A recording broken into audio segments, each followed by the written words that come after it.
must be so hard to set up all those dominoes. Oh, I would never have the patience to do all that. Oh yeah, I could never do that. Chances are you've heard someone say that. You might have even said it yourself. Well, I am here to tell you that that mindset is absolutely wrong.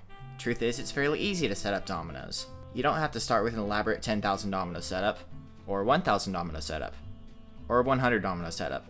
All it takes is a couple of plastic blocks and some time. It's so simple I can teach you just about everything all in one video, so come along and learn how to domino. Ha! Get it? I used the title of the vid. Okay, never mind. Okay, you ready? Here we go. Grab a handful of dominoes, set them up in a line, film it, and knock it down. Then grab another handful of dominoes, set them up in a circle, film it, and knock it down. Then grab another handful of dominoes, set them up in a square, film it, and knock it down. Then offload the files onto your computer, edit it with Movie Maker or something, and upload it to YouTube. Congrats, you're done! Okay, so maybe you want a bit more information than that.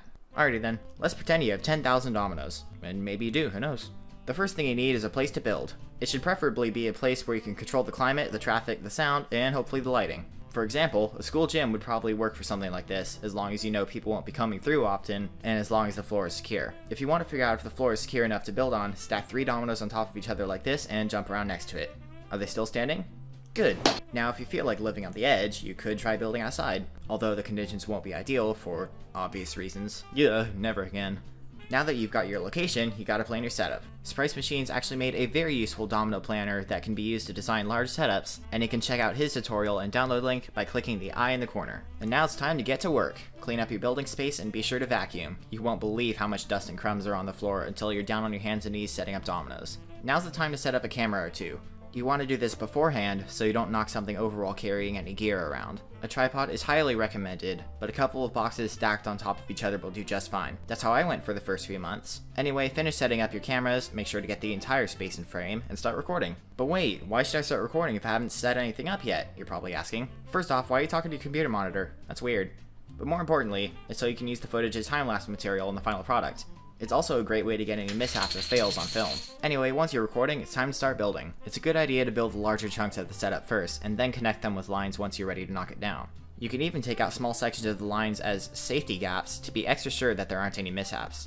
Now, depending on the size of your setup, you could be building for a long time. It's best to keep yourself entertained while you're working, as setting up dominoes can get boring quickly. Music, podcasts, or just talking with others around you are all great ways to stay engaged. If you're feeling adventurous, try live streaming the build process. Even if nobody's watching, you'll still be more likely to pay attention to what you're doing. While you're building, try to change positions you're sitting in often, that way your legs don't fall asleep and you don't get sore. If your back starts to bother you, try working on another part of the setup that is higher up, that way you don't have to lean over as much. Once you're finished with all of the main structures and most of the lines, do any final adjustments with the cameras, changing the framing to more properly fit the shot. Oh, now's probably a good time to talk about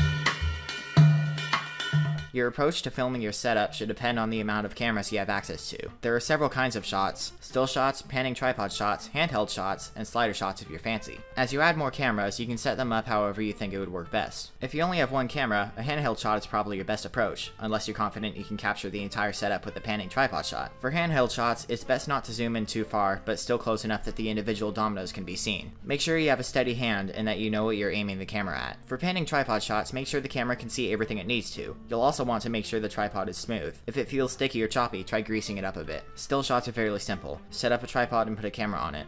Woo. If its goal is to aim at one particular component of the setup, make sure it's obvious on the first glance. For slider shots, I don't know anything about slider shots.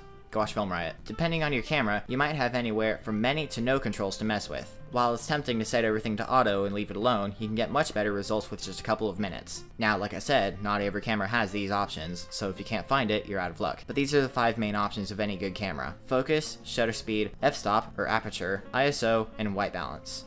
Focus. This one's kind of obvious. If it's blurry, it's not in focus. Most DSLRs have the ability to turn off autofocus with a switch on the lens itself. Manual focus can be good for shots where the distance of the subject is changing too rapidly for the camera to keep up. That being said, you need to make sure that you can keep up better than the camera before you turn it off. Shutter speed. This controls how long each frame takes in light. The higher the speed, the less light comes in. As a result, the images become clearer, but they also get darker. Depending on what you're going for, you can set the camera up so the dominoes blur together like one continuous line, or you can change the settings so you can see each individual domino. F-stop, or aperture, is the width of the opening in the lens. This also controls how much light is brought in. The higher the number, the wider the opening, and the more light comes in. This will also increase the softness of the image. ISO. This one is much less physical than the previous 3 options. The camera simply digitally brightens up the image for you. If you have a nice camera, and I'm talking a couple $1,000s, your camera might do this extremely well to the point where the image is still completely clear. However, most cameras simply don't do this well. Cranking up the ISO will increase the amount of random grain in the image, lowering the quality of the footage. It's best not to bring this setting up above ISO 400. It's much better to brighten up your footage with shutter speed or aperture before using the ISO. Finally, there's white balance. Now, if your area is lit correctly, more on that later, you won't have to touch this very much. However, if you feel that your image is too yellow or too blue, you can use the white balance setting to change the temperature of the image. My particular camera simply has a selection of different presets to use, but other cameras may vary. Much like ISO, white balance will degrade the image quality somewhat, so it's best to get the lighting as close to how you want as possible before resorting to white balance. That's pretty much all you need to know for the camera settings. It's a lot to take in, but as you use these settings more and more, you'll come to appreciate them a lot.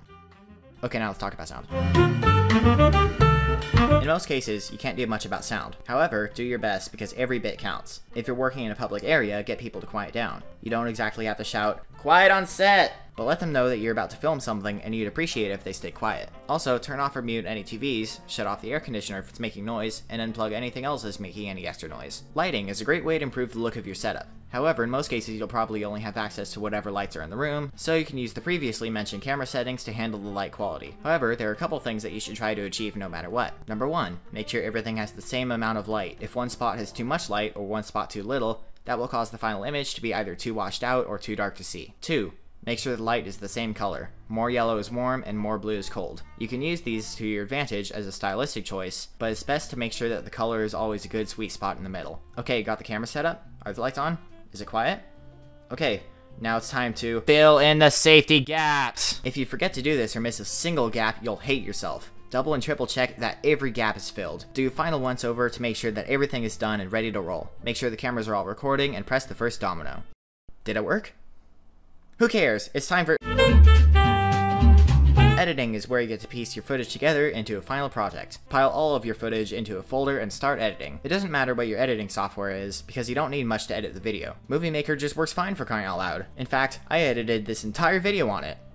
That's not true. I currently use Pinnacle Studio 18 Ultimate. You'd probably assume that I'm recommending it, but I am absolutely not doing that. Pinnacle has too many problems to count and is insanely unreliable and slow. If you're gonna get any editing program, get the Adobe suite. I've used it before and it's much better. When you're editing the video, there are a few basic principles to keep in mind. Number 1, make sure the audience doesn't get disoriented. When you cut between shots, make sure you can easily tell where the shot is from. Number 2, don't use any text animations or advanced transitions. They look way too cheap most of the time, and the only thing they do is make your final product look cheap and distracting. Number 3, decide whether or not you want to cut out fails. On one hand, masking fails by switching between shots helps improve the quality of the final product and also helps maintain speed. On the other hand, some people perceive it as deceiving and fake. I personally think it's fine to do that as long as you're not claiming that it worked in one go. Number 4, music.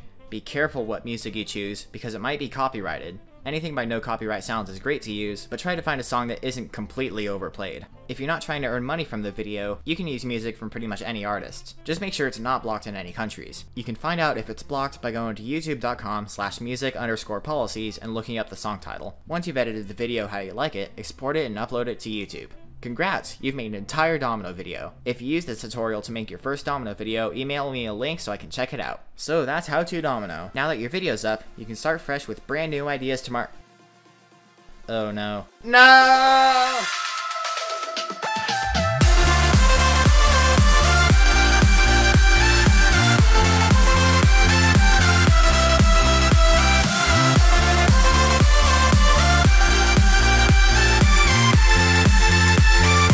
Hey, thanks for watching. Wow, this video was a long one and just, oh my goodness.